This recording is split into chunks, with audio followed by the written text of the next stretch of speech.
Hi, it's Lynn Shuck with Healing and Balance, and we're going to look at a way to strengthen the hip flexors from a seated position in a chair. We've done other ways of loading the hip flexors with weight resistance. This is a very specific movement from sitting. And for many people, this is a great place to work.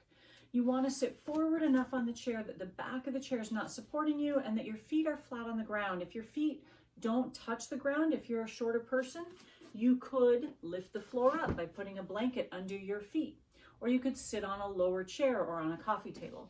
So make it a comfortable seated position where you can sit up tall and your feet are flat on the floor.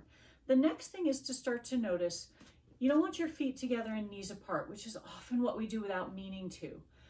We want to get the knees to come straight forward from the pelvis and then the feet right under those knees.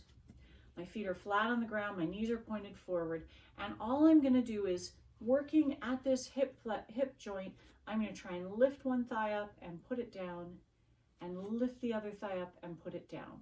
Simple enough. There are a couple of issues that people sometimes have that make the movement less effective. So the first would be if I lift up this foot and rock back or tip back, I'm not actually working as deep in that hip flexor as possible. So I want to keep my torso as upright as I can. And if I find I can't lift my leg without my pelvis dropping back, then I could lift the height of the chair higher. I could sit up on a blanket or a couple pillows, and you'll see now my knees are a little bit lower than my hips instead of when I was sitting flat on the chair, and that might give me a little more room to move without my pelvis tipping back. You can come as high as you need to. I just grabbed one blanket to show that.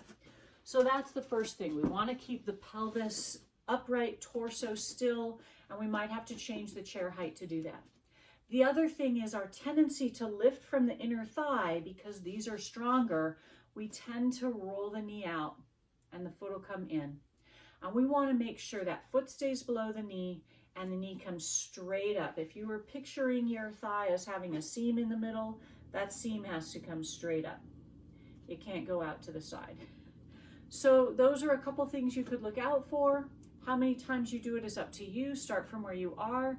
When you're done, do something to stretch the front of that hip back out. It could just be as simple as this, stepping one leg back, stepping the other leg back, lifting the pelvis up. But that's what I have for you, just some seated hip flexion. Go.